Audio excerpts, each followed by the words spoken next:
You're tuned in to the MtG Cable cast, where they cover Magic, the Gathering Finance. All right? You don't know about it? You're tuned in right now and get ready to learn some shit. Buckle your seatbelts and light a blunt and get ready for the MtG Cable cast. Starring Reptar and Thirsty, them onion head motherfuckers.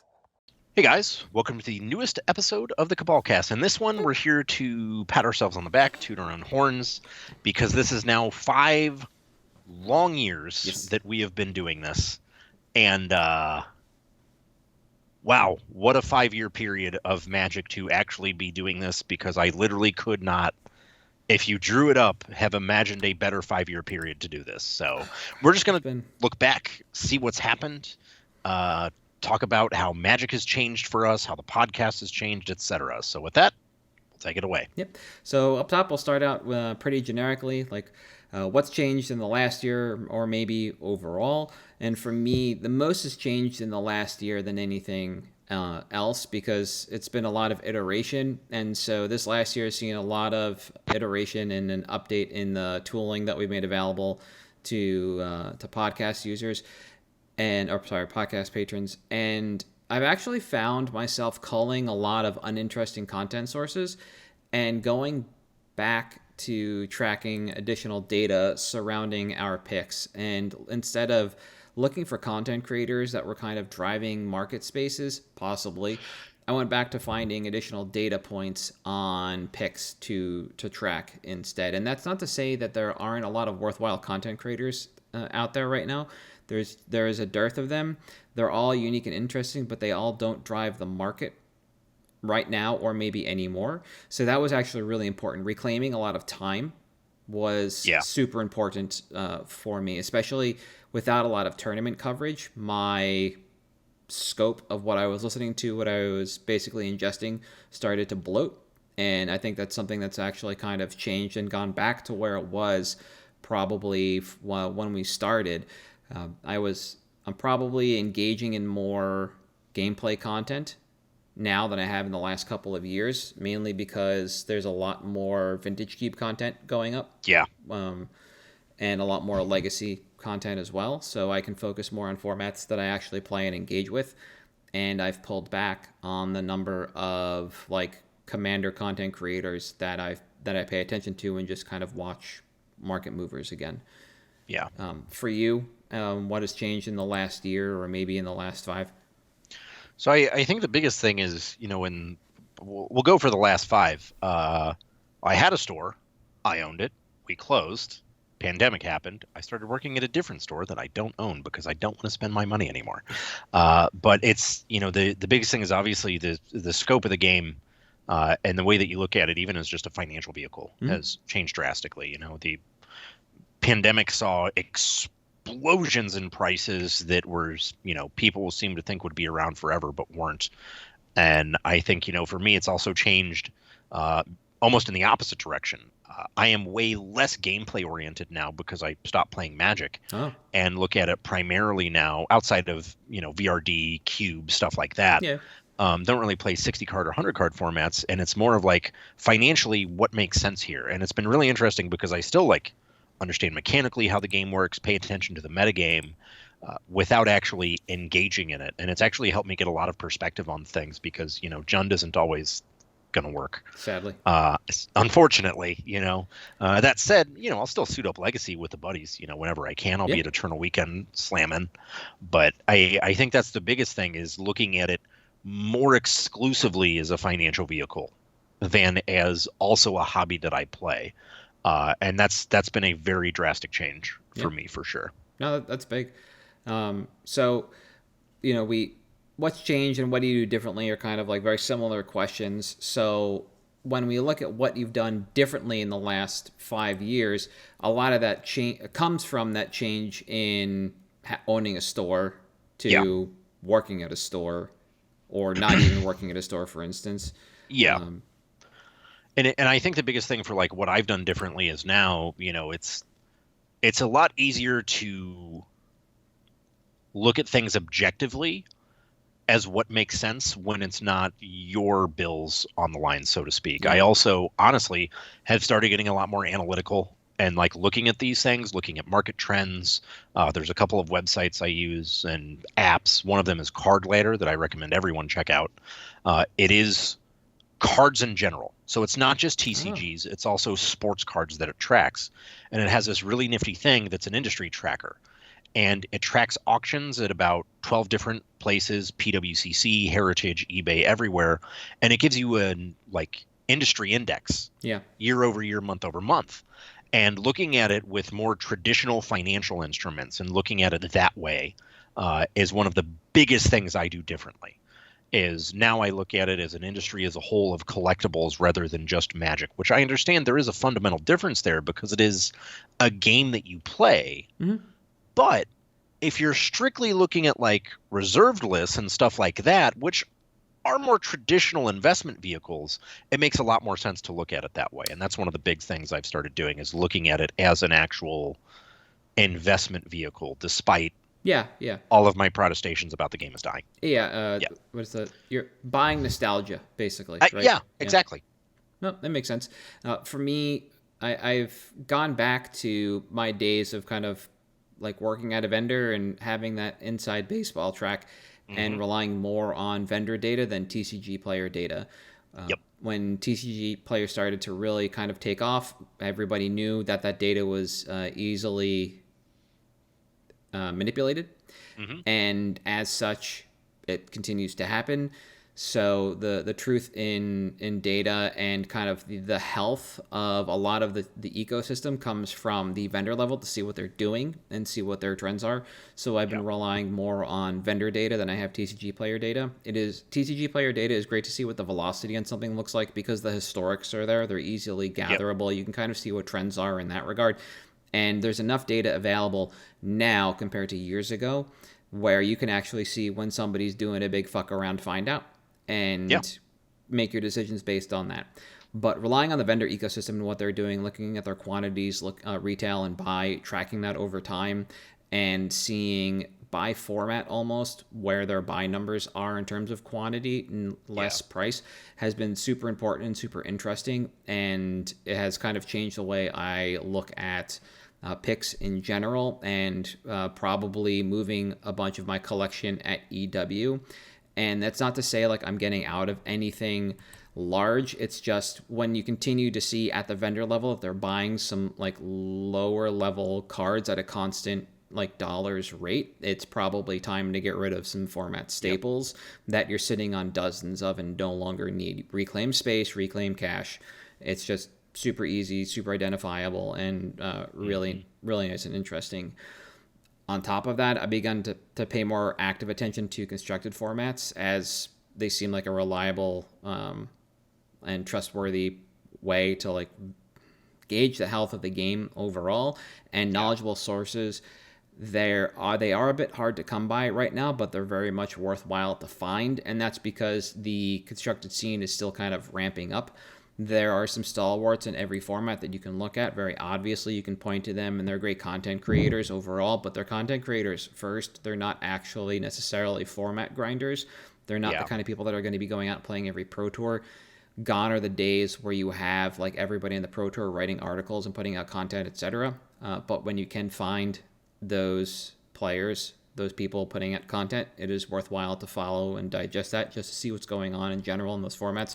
Kind of take the temperature that way from what they're seeing, how they look at it, and possibly, if you wanted to turn this more into a financial thing again, look into what's going on that way. As Pioneer's coming up, for instance, or Standard, if that's the next one, I can't remember which, start paying attention to Standard articles from like perennial Pro Tour players, not somebody who spiked an event. Perennial Pro Tour players. It's out there. It's hard to find, but they are knowledgeable, and that information is going to be super duper important. Yeah. I think that's something too that like we kind of touched on when it was the Play Booster episode where we were like, hey, here's Pat Sullivan with like an actual reasonable tweet about this. Yep. And I think that's something that has definitely changed for me as well. Is you mentioned like talking about the vendor inside baseball, and that's kind of it's interesting because as I've been doing fewer events, I've leaned into that more than when I was doing events. For a while pre-pandemic, it was 2-3 weekends a month. I was out of town for a GP when they were literally every weekend. It was awesome. We'll never get back there, and that's fine. But I think that's been one of the biggest things is leaning on CAF or some of the guys at 95 or Spencer Magnolia, like people like that, where I'm like, hey, what's like moving for you? Yeah. And honestly, it's turned more into the LGS side, and 95 has an LGS now. And asking those guys, hey, what's like going on in your stores? What are you doing to get people engaged? How are you getting people to show up for drafts? We at this point, our Friday night drafts, I think we do 3 pods, Okay. which is insane. Yeah. It's 3, 6 to 8 person pods, which is unheard of. So I haven't been asking them, but they've been asking me, how do you get people in for drafts? And I think it's gotten a lot more collaborative for me and a lot more anecdotal in that regard, which I know is contrary to what my previous statement was. But at this point, it's, for me, I spend more time focusing on the LGS aspect because, frankly, I can get all the information I need from, apps and stuff like that in about an hour. Yeah. And that's everything I need for the week. Whereas my focus has shifted more on that in-store play experience because as events have become less frequent, that's just kind of how things have played out. Because we don't have Grand Prix every weekend. So the focus is on that in-store experience. And it's also, to a strange extent, kind of,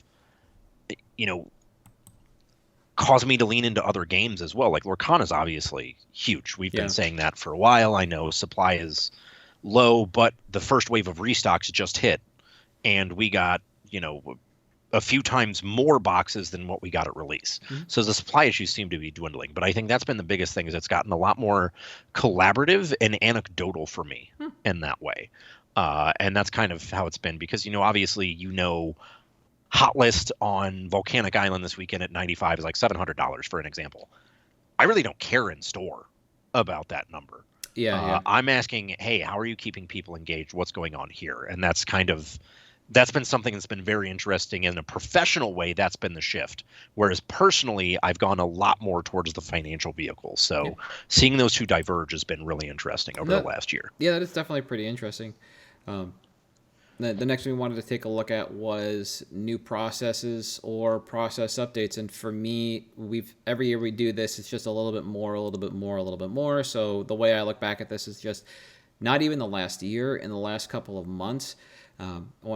I mentioned earlier that I started checking for picks 3 times a week. Previously, it used to be just on Friday because I got a sense of what vendors were looking at going into the weekends, heading into events. So I knew what they were buying, basically what was moving in a format, what they knew they were going to bring to the event, sell out of, and thus what they needed to restock on for Monday. Now that's changed, and I'm looking at basically 3 times a week. Like I think I mentioned Monday, Wednesday, Friday, and then the newest thing is that I'm starting to add, like I mentioned, those additional data points to essentially track what's going on at the vendor level so I can see over time what retail information there is and what buy information there is for various cards and start bolstering my pick lists and cards to watch. And it's actually helped me reduce the number of cards I add into my trackers by a lot. That's great. Yeah. Like I don't add like dozens of cards a week. It's now only a small handful because those are the only ones that are making waves or that look interesting enough to start tracking overall. And basically because it's weird. It's like now we're kind of living in the like 24-hour news cycle of Magic. So everything's moving all the time. So it's really important to do this 3 days a week. And at the same time, I've kind of backed away from the 24-hour news cycle of Magic. Like, you don't have to just be out there on Twitter all day long retweeting and, like, upcycling and all this other crap. Like, you can just exist in your own lane, carve your own niche, and then kind of operate that way. So that's basically what I've been doing is just kind of, like, focusing in a little bit more, running those checks, trying to pick up useful information, useful tidbits, so that it's not just reactionary picks. I can see that there's a long tail history of picks. Like good financial information here when I'm looking to make a pick. I think processes, like I touched on, being a little bit more analytical. I think this is a big one, both at the LGS level and, at scale, obviously. One of the biggest processes that I've changed is cracking for singles. Um, at this point, there are no rares in standard worth more than $3 Yep. in their basic treatments. Why would I crack more than a couple boxes of a product at that point? And it's actually created kind of a hot list situation for the store because we'll crack product. Okay, well, we didn't get a lot of Orcish Bowmasters, but we know we're going to need them. So now we're going to aggressively buy them for more than we normally would buy other cards. And that's something that, a couple of years ago at an LGS, you just wouldn't do. You just didn't care. Yeah, you didn't have to. You were opening at scale or, getting enough singles and people enough copies would walk in the door that you could buy up. Yeah. You wouldn't exactly, and that's not the case anymore. So that's been one of the biggest process changes, which again, anecdotally, like I was saying, I know a lot of stores have started to adopt a hot list for their store. Yeah.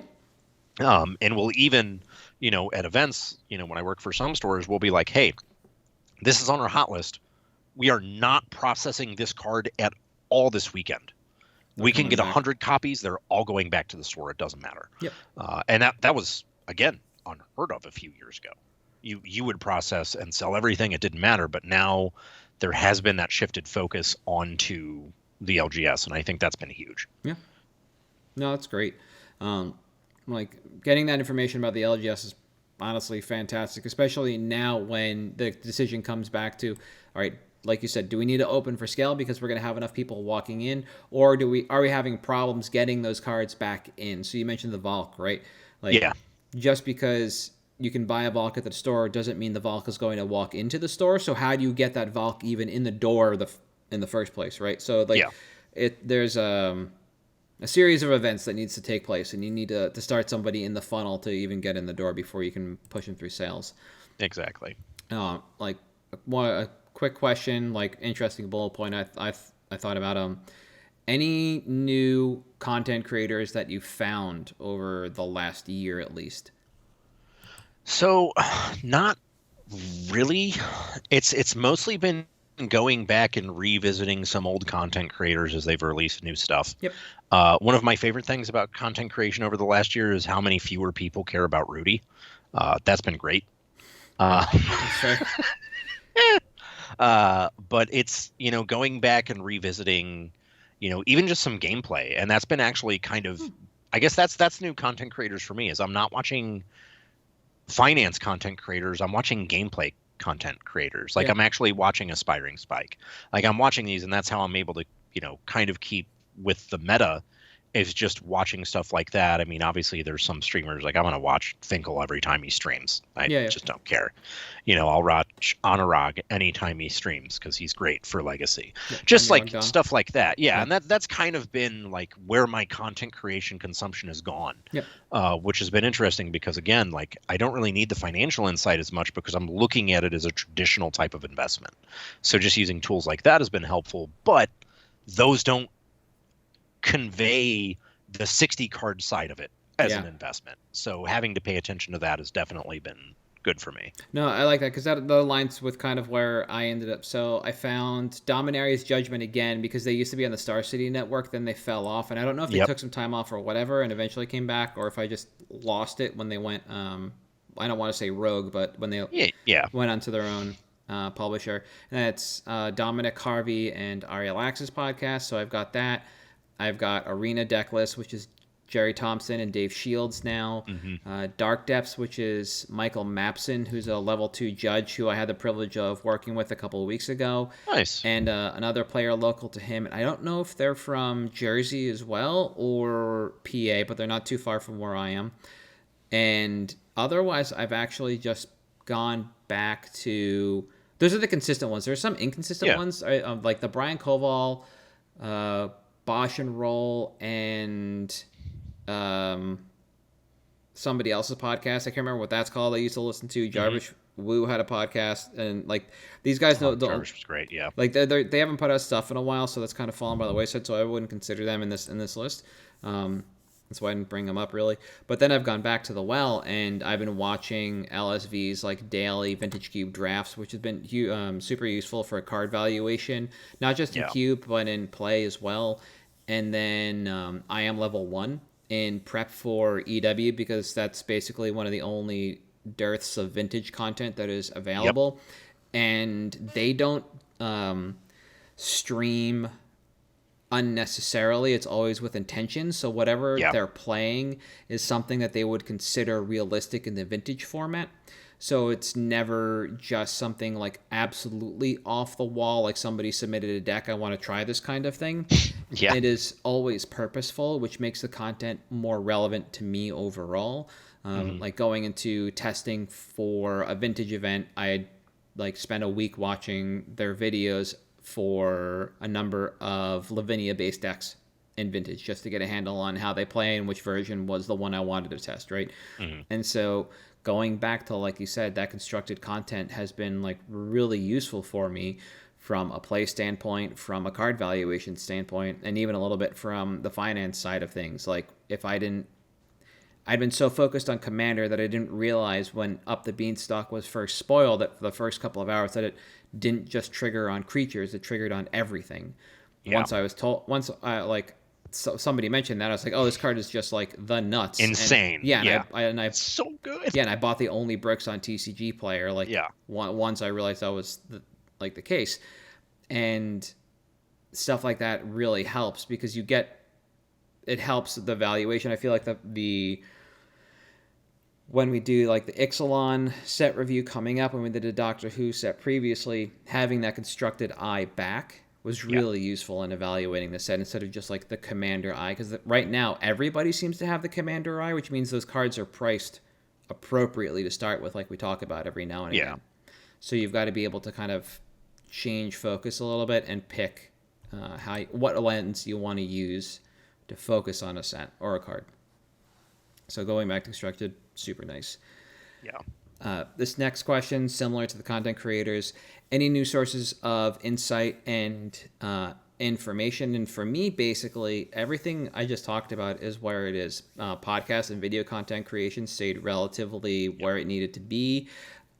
Despite like a lot of new entries into the field that I did give a check, but eventually fell away from. And a good example of this is like Commander at Home, the Brian Kibler Commander thing. Like they're great spike feeders, great command zone, all great. But it's like what they're doing with Commander now is what Real World and Road Rules were doing on MTV in the 90s, which is like 3 minutes of content, cut away for an interview, 3, and like it's more about creating so bad. What's that? That's a turn of phrase. No thoughts, only vibes. Like that's kind of how this content. Like they just want you to vibe with them at home and watch this and enjoy it. And there's nothing wrong with that. It's just not at all. It's just not for me. So my new sources of insight and information is what I just talked about, which is just basically casting and my eye again at the construction side of the game. And coming back round to that because of the opportunity to play Legacy every week with people that travel to play Legacy every week. They play Modern every week. So I need to brush up on this and I like to get the rust off, but that really helps here too for the financial side of things. So that's where I am for new sources of insight and information. For you? Like I touched on, Card Ladder has been a really good one just for overall collectibles industry, and just leaning on friends that have stores and stuff like that, and trying to crowdsource more anecdotally, if that makes sense. Because I think, especially from the LGS perspective, it's so much more important that you go off anecdotal evidence because your LGS is, obviously, some things are universal. But each LGS is different. Your local community is going to be different than somebody else's local community that's in Nevada or something. It changes based on where you are. And I think that's such a huge part of the LGS existence now is I've always talked about, LGSs should be more collaborative within an area. And I think actually seeing that collaboration happen on the national level and going for, working with LGSs that are on completely different sides of the country has been the biggest change for me, and feeling fulfilled by that collaboration rather than strictly working with just local stores. No, I like that too, because it's weird to think about anecdotal information as being solid and useful. But like you said, because each of these LGSs are, I mean, you can probably be a little paint in broader strokes. I shouldn't say that. Yeah. Each area that an LGS is in is going to be different in some way from another. Mm-hmm. And it could be wildly different. It could be slightly different. But taking in that information, though anecdotal because it is only relevant to that one store, is still useful because eventually you can piece enough information together from various stores to craft your own way forward using what works for other people because of that. Not all areas are created equal or the same, as we know. And so it's good to source that from other people. You don't have to just say, well, I tried everything I could think of and there's nothing else out there. Like, you should be what have you thought of? Exactly. Right. Okay, so now we want to take a step back and just look at the last year. So what were you excited to see happen or announced from WotC in this past year? You in particular. The return of competitive play, or what we have laid so far as the return of competitive play, if that makes sense. Seeing, it's not a pro tour, obviously. It's kind of like it, but just seeing stuff like that happen to me is, and I've talked about this ad nauseam here, as have you, the competitive portion has got to exist in order for this game to last. Yes. In like anything but effectively an LCG format. You have to have 60 card formats. You have to have competitive play. You have to have something to do. And especially the last announcement where it was like, hey, here's kind of another way for you to sort of do this. That was huge for me. I think that's great. I absolutely loved that. It felt like a return to the way things used to be. And hey, maybe that's just my awful like nostalgia vision, but I'm actually super excited for it. I think it's great. I think, going back to a time where a pro tour existed, where Grand Prix were things, where this could, you could make money off of this, playing it was just super cool. And I really, really want to get back to that. Yeah. That's what I was most excited for. Yeah. I'm along the same lines there. Specifically, though, I like the pronounced focus on standard. Yeah. But the reason for that, that was the idea I had since we came up with these questions, but my reasoning has been refined over time. And my reasoning is this: draft formats used to be the gateway to competitive play, but with the shift to having additional sheets inside the draft, meaning the mystical archives and whatever the one inside WoW was called, it raises the bar for new players in such a way that it almost pushes them out in favor of the enfranchised player, because you're upcycling all these old cards with all these mechanics that just don't quite make sense to the set in regards to flavor or even playability sometimes. Yeah. So it's just this really weird spot. But when you change the focus back to standard, that honestly makes an easier on-ramp to the game overall and can bring people into draft, which is now kind of a bass-ackwards way to do things. Like I said, it used to be draft to standard because you didn't have to own anything. Yeah. But, here we are. Standard is kind of concise. You can't play anything off of those sheets, so you know exactly what's there unless there's something banned. That's about it. And it does take a little bit to figure out what sets are currently in standard because of the rotation that we're seeing, but at the end of the day, the card pool is locked. You understand what's there. It's pretty cut and dry. Yeah. Also, a healthy standard is good for all formats and the game as a whole, because that is supposed to be the easiest constructed format to get into. It is supposed to be the most approachable and honestly the most important constructed format to the game, because it keeps evolving, it keeps changing every quarter, and so that is effectively where the focus of the game should be from a competitive standpoint. When you look at the Pro Tour, limited is a skill, so absolutely bring it as a skill testing format. But if all 4 Pro Tours a year were standard, I'd be happier about that than just mixing in Pioneer, seemingly modern, unnecessarily. If you don't want to support those formats at all, that's fine. Focus on standard. That's great for the game. But shifting standard focus for Pioneer and modern is a little weak. Yeah. So for me, that was the announcement this year at Vegas. I was actually talking to a friend of mine who was on the Nats team at one point tonight, and he was talking about how Pioneer and Modern, just he sees no reason to play those formats because Standard was a format that was more difficult to solve and wasn't over on turn 3. It was actually a longer, more detail, skill-oriented game, and he's glad to see that emphasis back because he'd stepped back from the game completely when it was just, Pioneer and Modern power creep as much as possible. So I agree. It's been very good to see that, honestly. Yeah, and I'm excited to see what comes out of that. Yeah. Again, kind of dovetailing, how has your opinion of the viability of the game changed, if at all? To me, they have shifted the focus so much more to the casual singleton crowd. Yep. That I think the game itself has fundamentally changed what it is. Mm-hmm. And to me,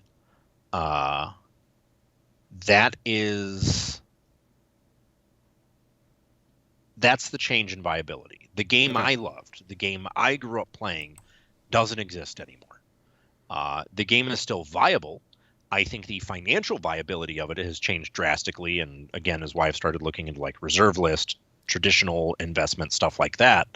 At least personally, because like I said before, a couple episodes ago on my pick, look, man, Slumlord and the reserve list is over. Those days are done. You have to actually try now, and I think that the biggest thing that's changed the financial viability for me is, like I touched on earlier with process updates, standard cards are not worth money anymore. And that is huge to the game. I think standard, as much as people are like, oh, why would you play standard? You just have to sell your deck in a few months.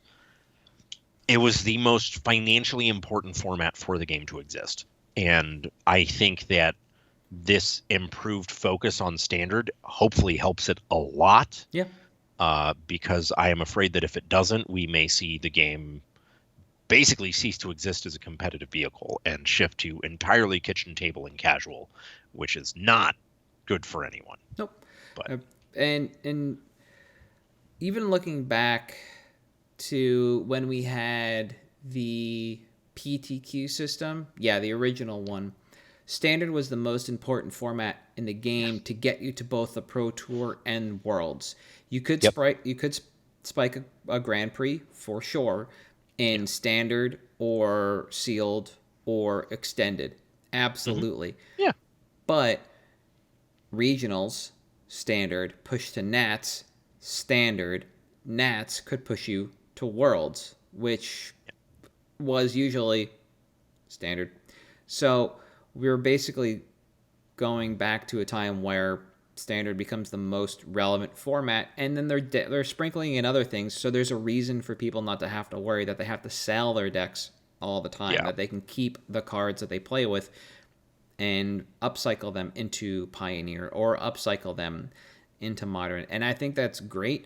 And now I'm just kind of getting into my answer overall, and I'll just get to the end of it, which is, I think with the clear vision for Standard in place, which I am assuming they have, I think the game has the ability to be very healthy and very viable. That needs to be the case.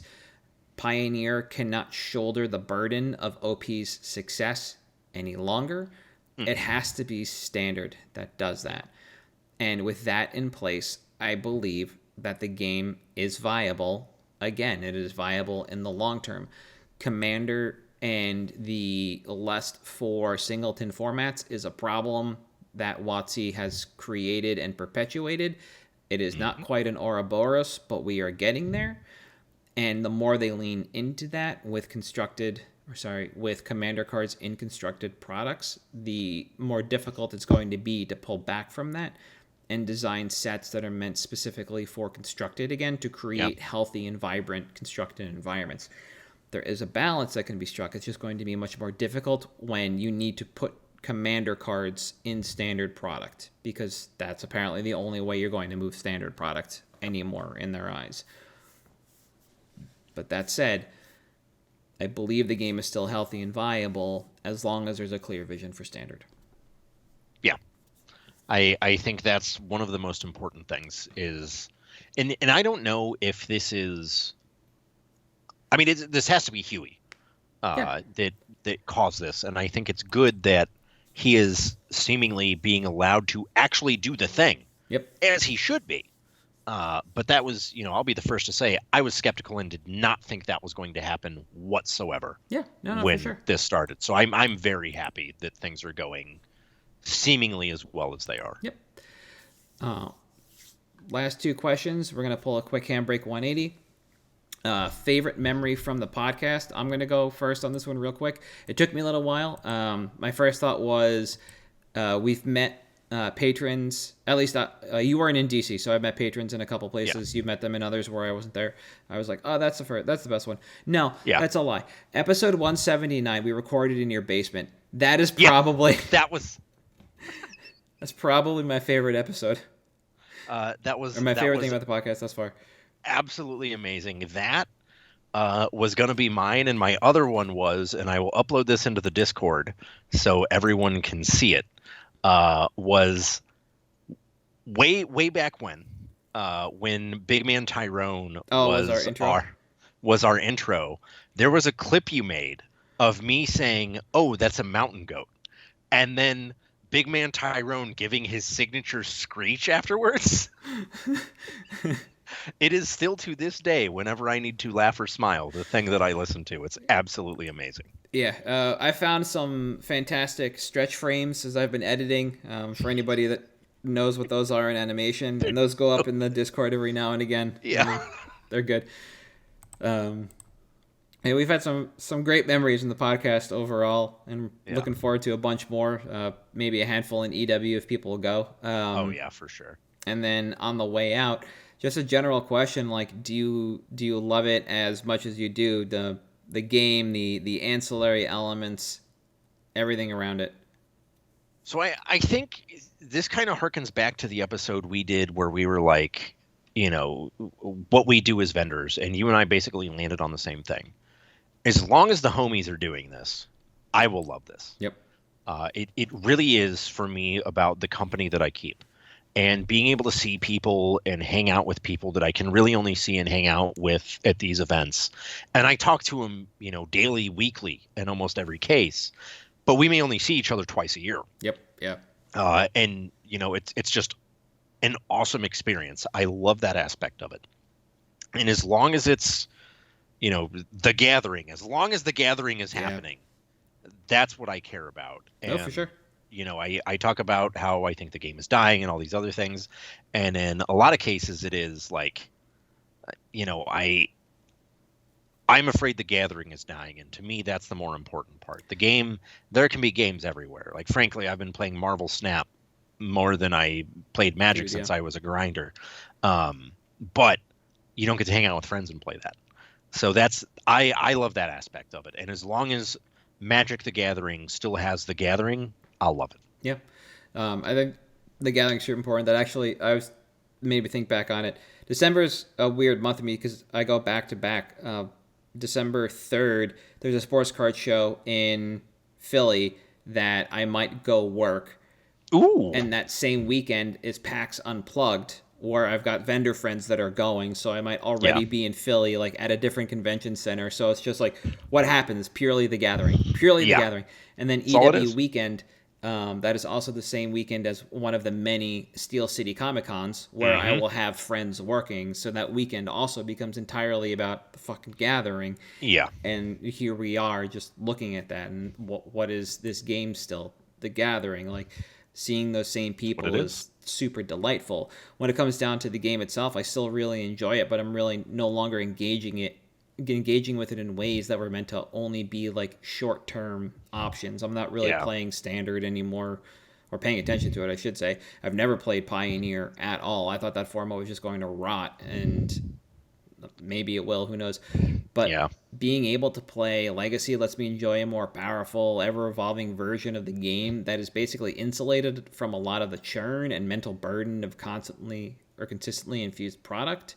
And even though the bar to break into Legacy is pretty high, like, the homies, man. Exactly. That's what it's about. Yeah. And as long as that's there, I will do whatever. Yeah. Honestly. So it's just fantastic. And I think that's basically what everybody said is just like the moment like Magic dies, it's because the Gathering is gone, not because the game falters. Like, yeah, it was. I think it was Efro had the I don't miss Magic, I miss the Gathering. yeah, Was like the article that he wrote, and he was like, look, this was the Magic to me. This was what I loved. Yep. Was hanging out with friends, seeing them, chilling, doing stupid stuff. Like, yeah, that's where it's at. yeah. All right, anything before we head into picks? Let's do it. All right, cool. I'm gonna take this one away first because I said so. Yeah. So my pick this week is a big dumb dinosaur, and I'm looking at silver-clad Ferocidons. Card I've been tracking for a couple months now, and I've got it up on stocks, and you can see like it's flat for forever from its release in Rivals of Ixalan. We see an interesting slope, then a spike when we get the announcement for the return to Ixalan, and I believe that's around the announcement for the dinosaur deck. Then it drops down because that spike is unsustainable, and now we're on a completely new trajectory than where we were before in terms of price, which I do believe is sustainable. But Silverclad Ferocidons costs 5 and double red for an 8/5 dinosaur. It only does one thing, and it has the keyword Enrage. And this Enrage keyword says, whenever Silverclad Ferocidons is dealt damage, each opponent sacrifices a permanent, not a creature, not an enchantment, a permanent. It could be anything they want down to a land. So it offers a weird little interesting bit of control. I've had this on my list since April 25th of 2023 when CK was buying 32 at $2.25. There are 147 on TCG Player, 147 unique listings with a market of $4.84. Then in August, there were 2 copies in stock at CK for $4.50, and they were buying 49 at $2. Earlier this week when I was taking my notes, CK was buying 40 at $2.25, and they had 8 copies in retail for $5. And like the foil copies are notable, but not like super interesting. As of this evening, they are buying 37, down from 40, but they're buying them at $3.20, up from $2.25. So that's like a 50% increase on that price, which is a-okay. I don't have the retail number right now, but if I had to guess, it's probably a big fat 0, because there's no reason why this price would go up that much if they didn't have that, if they weren't emptied. Then on TCG Player, there are 121 listings with a market price of $4.72 when I took my notes, and the market price actually fell by a little bit, but not enough to deter me. So when we look at this card, and like I said, I went over it, it really does nothing terribly special. It just has creature type dinosaur and just that Enrage keyword, and then a bunch of flavor text. So where does this go in Commander? Well, we start with the dinosaur type decks, and then we move down into any deck that can reliably trigger the Enrage on this card because it is sacrifice a permanent, right? That's pretty cut and dry and pretty good. It does cost 7, so we are like we can cheat it in if we want, or we can cast it the hard way. But either way, we need to get there first. So, again, we start out with the obvious dinosaur typle, where you don't really care about anything more than the type line and both power and toughness. Is it big enough to play in the dinosaur deck? Absolutely yes. Does it do anything cool on ETB or in combat? Not really, but it does make combat a bit more difficult because of the Enrage trigger. Now, this is one of the largest and most impactful dinosaurs you can be playing, especially coming off the top from a Gishath trigger. It's big and splashy, and it represents the type fairly well. It offers a bunch of control on board and kind of just changes the context of the game once it's there because of, again, that Enrage trigger. Yep. Now, looking at this trigger, though, there's a ton of ways to make good use of it, like with Polyraptor. Aether Flash, which is an enchantment for 2 and double red that says when a creature enters the battlefield, Aether Flash deals, I believe it's 2 damage to it. Cool. So play Silverclad, deal 2 damage, bonk, Enrage trigger. Marauding Raptor, which when a dinosaur enters the battlefield, Marauding Raptor deals damage to it. Same thing as Aether Flash. And then there's Pyrohemia, which is the Black Pestilence, where you can just pay red and deal 1 damage to all creatures and each players. And those just immediately spring to mind as easy and or repeatable ways to trigger the Enrage, and that makes this a great look for anyone that wants to branch out and play more of a controlling deck, because similar to how Polyraptor is fairly agnostic in the sense that infinite creatures can win the game, the type doesn't matter in that instance. You're just making infinite creatures, and that wins the game. It doesn't matter that Polyraptor is a dinosaur. No, Pyrohemia can just put, like, 8 damage or 5 damage or whatever is into Polyraptor, and you make 5 copies, and then you just swing out and win the game. It doesn't matter.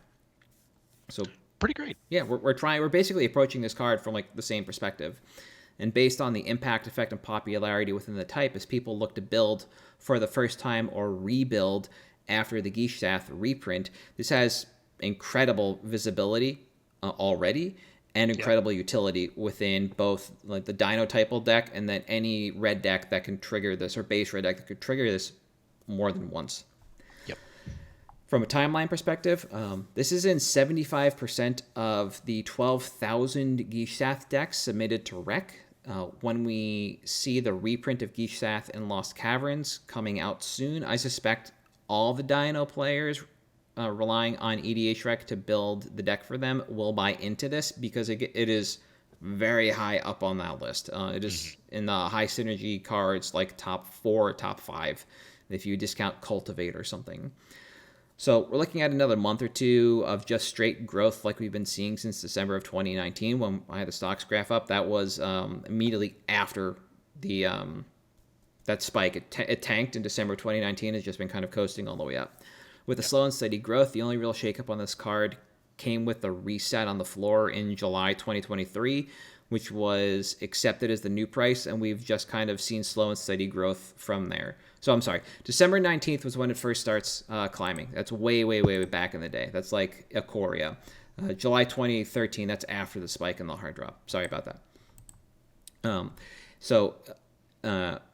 If we didn't know we were coming back to Ixalan in time, the bottom might have dropped out, but now that we know we're getting just an on-color Dino-centric commander deck, as long as we don't hit a reprint, we'll be able to churn this as soon as the full set list is spoiled, which I believe we're still a couple days away from. Yeah. So I think we're going to be good on there overall. On the reprint equity side of things, we're getting a Nea Dinosaur deck for sure, but we don't know if it'll reprint the Enrage mechanic, which I believe is the hurdle we need to get over with these and the original Ixalan dinosaurs. If WotC is unwilling to do that, meaning reprint the Enrage mechanic, I think we're pretty insulated, but we're still waiting to see if the Velosa Ramp Tour deck, what it's going to be doing. I assume playing into just giant dinosaurs overall, which should make this one pretty easy to cast. And what we're getting in the, what's it called? The Rex Secret Lair. There's a natural order for dinosaurs. You just sack a thing and get a dinosaur. Like, it costs good. 2 and 2 green. Yeah, so, like, they're just making it wicked easy for us. Buy quantity-wise, if I was going to flip these back into buy list, I'd probably pick up about a dozen. If you just want to trade these locally, a playset will probably be fine overall. Personally, I don't have any copies of these yet, but I will be ordering them fairly shortly, and I'll probably be going in for about a dozen, knowing that this has gone up by about 50% in the last couple of days. After going through this, I started talking about in the podcast Discord, and you and I were talking about this before the show. I don't think it's just silver-clad Ferocidons that are on the rise. There are a lot of really good dinosaurs out there, but one of the things I think people are overlooking is this Enrage keyword. If we don't see that reprint on Enrage and they just kind of, and WotC just kind of lets it go by, then the handful of Enrage dinosaurs that exist that are good are just going to continue to go up, in price. You talked about Ranging Raptors. That's the rampant growth dinosaur. We have Silverclad Ferocidons over here. Not Temple Altasaur. There's a white one with Enrage. Something Trapjaw is like ridiculously good. And then there's one from a commander deck that is just worth infinite already because it's from a commander deck. It's Enrage Fight. That's what it is. Yeah. Like, it just starts punching stuff. And it's these that are all going to be extremely, extremely good. The problem is you just need to kind of like read through what's out there. The list of enraged dinosaurs is pretty short overall. I'm just hitting Scryfall real quick. So what do we have? 19 cards total, and it's very easy to see on this list which ones are worthwhile. It's Apex Altasaur. That's the one from the commander set. That's the one. Yep. Yep. That's that one. Trapjaw Tyrant. That's the white one. When it is dealt damage, exile target creature and opponent controls until it leaves the battlefield. Like, that's nuts. Ripjaw Raptor's a 4/5. Whenever it's dealt damage, draw a card. Like you can read these and see which ones are good. And I'm targeting Silverclad Ferocidons now, and I'm not going to come back to the well on the Enrage mechanic. But I think this is just kind of you pointed this out a while ago. This is one of those groups of picks, right? Yeah. Silverclad. It's 4 or 5 that they're all good. Here's the one we're highlighting. Exactly. Basically. Yep. So that's what it is. And I think you can set aside Polyraptor because, like I mentioned, you make infinite creatures with Polyraptor. There's no need to look at Polyraptor for the dinosaur deck because infinite creatures of any type wins the game. Mm-hmm. That's the only one I would really set aside, or like carve that one out when I'm looking at this and take a look at the Enraged dinosaurs. And if you don't want to spend enough money to pick up a dozen Silverclad Ferocidons, then just go down this list and pick out a number of the Enraged dinosaurs. And Silverclad Ferocidons, I would absolutely look out on. But I think Ranging Raptors is also a really good look as well because it is just rampant growth dinosaur. Sure, it's only a 2/3 and it costs 3, but you can just ping it a couple times and just dump a bunch of lands, which I think is also perfectly cromulent and as an uncommon might have just been overlooked, so it's really good in trade, probably not good in buy list. Yeah, for sure. Yeah. So for me, that's my pick overall, is first Silverclad Ferocidons, and then anything else with any other dinosaur with the Enrage keyword. I, however, am going, pretty consistent with what I've been doing lately and basically highlighting a market trend. Yep. So I specifically am saying keep an eye on the One Ring and Bowmasters. Because my understanding is they're getting a special treatment reprint only in the holiday product. Either way, this could have positive or negative impacts on the price point. I think it's also worth noting that, and we kind of touched on this before the episode, is there may be a ban and restricted announcement after the RCQ season. Yep. Obviously, we have them scheduled or whatever. It's one per year. Well, I mean, we're going to be in 2024, so we'll see. But I am saying to pay attention to prices of the One Ring and specifically Orcish Bowmasters when this happens. And the reason I'm highlighting Bowmasters specifically is that it is settled in more formats than the One Ring. The One Ring is kind of, done-ish in Legacy. It's had its time. It's a little bit slow. Whereas Bowmasters sees play in every single format it's legal in, rightfully so. And right now we're sitting at a low of 36 to 40, somewhere in there. Yep. Yeah. I could very easily see this cratering to 20 with a reprint treatment, or going up to 50 or 60 with the reprint treatment, because suddenly it's more accessible, and that may actually increase demand as people that didn't want to get their play sets before suddenly want to get them because now there's more of them out there, so they don't have to look as hard. So basically, pay attention to these in the short term. The reason for the short term is we're in the holidays, so naturally things are going to lull a little bit. The whole point of this reprint is it's a holiday version of Lord of the Rings. Yes. That's coming out in time for grandma and grandpa to buy for your stockings. Now, the interesting thing about that is if a lot of this is actually purchased as holiday gifts, you won't see an impact for a little bit. You'll see it after Christmas when all of this is open. I can say anecdotally, supply on this is not exceedingly limited. It's something we basically asked for, our boxes, and we didn't get any pushback. It was just, here you go, you got your boxes. So I expect, now I said it could go either way. I expect we will actually see the One Ring and, more importantly, Bowmasters take a dip of probably around 20%. And I say that because everything usually goes down about 10 to 15% with the holidays because liquidity, unloading, everything else. Yeah. I would expect it to be greater on Bowmasters. So I would be looking for this card to bottom out to close to what it was before, which was 25-ish, I think, was about the lowest it's ever been. The closer it gets to that number, the more likely I am to start purchasing play sets, because this is a card that should perpetually be in that $40 range because of how powerful it is, until power creep makes it like Tarmogoyf and it's a $5 card. But there will always be liquidity for this. We know we're going back to modern season, so we have a time to get out of it, and that would be the time. So our window, because we have standard season first, and I believe the second season of next year is modern, if I'm not misremembering. I think you're correct on that. So Q2 next year is when we're looking to unload this. So pay attention for when we hit. Realistically, I'd be a buyer at $30 on this. Yeah.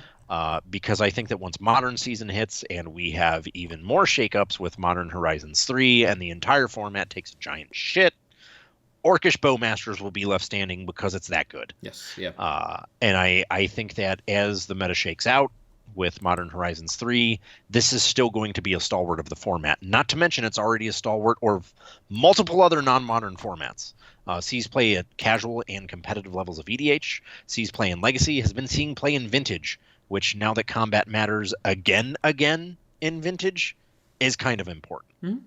Mm-hmm. So I'd pay attention to these. It's something that I think people may overlook because it was basically just a small blurb in the release. Was they're getting a special like storybook something or another treatment? Yeah. We don't know exactly what it's called. It's just called it's called Showcase Scrolls.